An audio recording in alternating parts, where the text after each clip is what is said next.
Assalamualaikum warahmatullahi wabarakatuh. Selamat pagi anak-anakku semuanya. Hari ini kalian akan belajar tema 1, subtema 3, pembelajaran 5 dan 6. Sebelum memulai pelajaran pada pagi hari ini, marilah kita berdoa terlebih dahulu agar ilmu yang diperoleh bermanfaat. Berdoa mulai. Berdoa selesai. Tujuan pembelajaran hari ini, Bu Vina sangat berharap anak-anak mampu mengidentifikasi kelainan otot pada manusia. Anak-anak mampu mengidentifikasi penyebab gangguan kesehatan alat gerak. Anak-anak mampu mengetahui ciri-ciri komik dan langkah pembuatannya. Yang terakhir, anak-anak mampu membuat cerita pendek berdasarkan ide pokok. Baik, langsung kita lanjutkan materi yang pertama, yaitu kelainan dan gangguan otot pada manusia. Anak-anak, kelainan dan gangguan otot pada manusia ada 4, yaitu yang pertama namanya hipertrofi. Ya, di situ ada gambarnya. Hipertrofi ini merupakan kelainan pembesaran otot akibat bekerja terus-menerus secara berlebihan. Yang kedua adalah atrofi. Atrofi merupakan kelainan berupa otot yang mengecil, lemah, dan menurunnya fungsi otot. Di situ Bu Vina sudah tampilkan gambar atrofi. Yang ketiga, stiff atau kaku leher. Nah, stiff atau kaku leher ini adalah sakit pada otot leher yang diakibatkan karena cedera otot, infeksi meningitis, atau gerakan tiba-tiba. Nah, anak-anak bisa melihat ya gambarnya di sebelah kanan. Yang keempat adalah tetanus. Anak-anak mungkin sering dengar kata tetanus. Nah, tetanus ini merupakan kejang atau kaku otot yang disebabkan oleh infeksi bakteri. Namanya Clostridium tetani. Gambarnya ada di sebelah kiri ya. Itu kelainan, namanya tetanus. Baik, kita lanjutkan pada materi komik yang ada di pembelajaran 5. Pada video sebelumnya, Bu Vina hanya menyampaikan sedikit saja tentang ciri-ciri komik. Maka hari ini Bu Vina tampilkan 6 ciri-ciri komik yang perlu anak-anak ketahui. Yang pertama, komik ini dibuat untuk menyampaikan cerita. Ciri yang kedua adalah proporsional. Apa Bu Vina yang dimaksud dengan proporsional? Oke, Bu Vina akan jelaskan apa yang dimaksud proporsional pada ciri komik.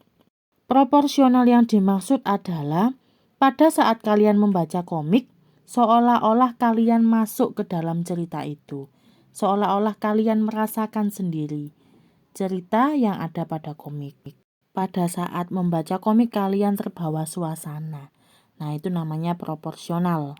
Yang ketiga, menggunakan bahasa percakapan yang mudah dipahami. Biasanya, komik ini digemari oleh anak-anak, ya, seumuran kalian. Maka dari itu, bahasa percakapannya harus mudah dipahami. Nah, fungsi dari bahasa percakapan yang mudah dipahami atau bahasa yang sederhana adalah memudahkan kalian untuk menelaah isi dari komik atau mencari tahu amanat dan pesan yang disampaikan melalui komik. Yang keempat, dapat bersifat kepahlawanan. Yang kelima, penggambaran watak secara sederhana. Nah, yang terakhir, mengandung cerita humor untuk menghibur pembaca. Oke, sekarang kita lanjut pada pembelajaran 6. Penyebab kelainan otot.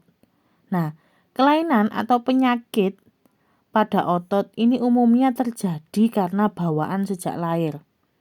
Atau juga bisa karena infeksi bakteri maupun virus.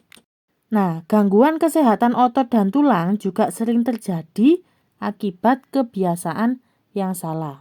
Oke, kita akan jabarkan kebiasaan yang salah itu apa saja. Yang pertama, membaca buku dengan posisi tidur itu tidak boleh.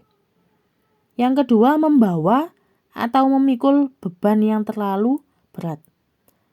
Yang ketiga, tidur dengan posisi yang tidak benar. Keempat, menulis dengan posisi tubuh yang miring ke samping atau ke depan. Ingat, yang kemarin posisi duduk juga menentukan bentuk tulang seperti apa. Ya, itu bisa terjadi. Untuk itu mulai sekarang anak-anak harus perhatikan posisi duduk saat menulis harus tetap tegak. Tidak boleh membungkuk ke kanan, ke kiri, ke depan, ataupun ke belakang supaya tidak terjadi gangguan otot maupun gangguan tulang. Yang terakhir yaitu berjalan dengan tubuh bungkuk. Nah, ketika anak-anak bawa ransel, terus beban ranselnya itu terlalu berat, biasanya kalian akan membungkuk. Nah, itu juga mempengaruhi atau mengakibatkan gangguan pada otot. Oke, kita masuk pada materi selanjutnya, yaitu langkah-langkah untuk membuat cerita berdasarkan ide pokok. Sebagai berikut ya langkah-langkahnya. Yang pertama, kalian perlu menentukan topik cerita yang akan dibuat. Yang kedua, kalian perlu menentukan ide pokok dari cerita yang mau dibuat atau yang akan dibuat. Yang ketiga, kalian harus membuat kalimat utama yang berisi ide pokok. Yang keempat, kalian harus menuliskan informasi tambahan ke dalam beberapa kalimat untuk mendukung kalimat utama yang telah dibuat. Atau mudahnya, gampangnya adalah kalimat penjelas. Nah, kemudian yang kelima, kalian harus merangkai kalimat-kalimat yang sudah kalian buat tadi sehingga menjadi sebuah cerita pendek yang urut atau membentuk suatu paragraf yang urut, yang padu. Yang terakhir, kalian harus perhatikan ejaan dan pemilihan kata atau diksinya saat membuat dan merangkai kalimat menjadi cerita pendek. Ejaannya, posisi titiknya seperti apa, huruf besarnya bagaimana, posisi di sebagai tempat itu harus dipisah. Ya, jadi perlu diperhatikan ejaan-ejaan seperti itu. Oke, materi yang terakhir pada pembelajaran 6 yaitu langkah-langkah membuat komik ya. Kalau pada pembelajaran sebelumnya anak-anak sudah tahu ciri-ciri komik, maka di pembelajaran 6 kalian akan belajar tentang langkah-langkah membuat komik. Oke? Nah, di sini Bu Vina ingatkan lagi bahwa komik itu cerita bergambar, Nak, yang dibuat dengan paduan kata-kata untuk menghibur pembacanya. Kemudian langkah-langkahnya apa saja, Bu Vina? Langkah yang pertama adalah menentukan tema dan juga judul komik. Yang kedua, membuat sketsanya. Yang ketiga, memberikan tinta atau inking. Yang keempat, memberikan warna atau coloring. Langkah yang paling akhir yaitu membuat teks atau lettering pada komik. Ditulis di dalam balon kata. Itu maaf Bu Vina salah ketik. Nah, biasanya posisi balon kata itu ada di dekat gambar tokoh untuk menggambarkan isi pikiran mereka atau untuk menuliskan isi percakapan. Nah, di sini coba diperhatikan ya gambar-gambarnya. Itu ada pembuatan sketsa atau sketching, kemudian ada pemberian tinta dan pewarnaan, dan bagian terakhirnya pemberian teks atau percakapannya. Terima kasih telah menyimak video pembelajaran hari ini. Tugas akan di-share di grup WhatsApp. Jangan lupa jaga kesehatan. Wassalamualaikum warahmatullahi wabarakatuh.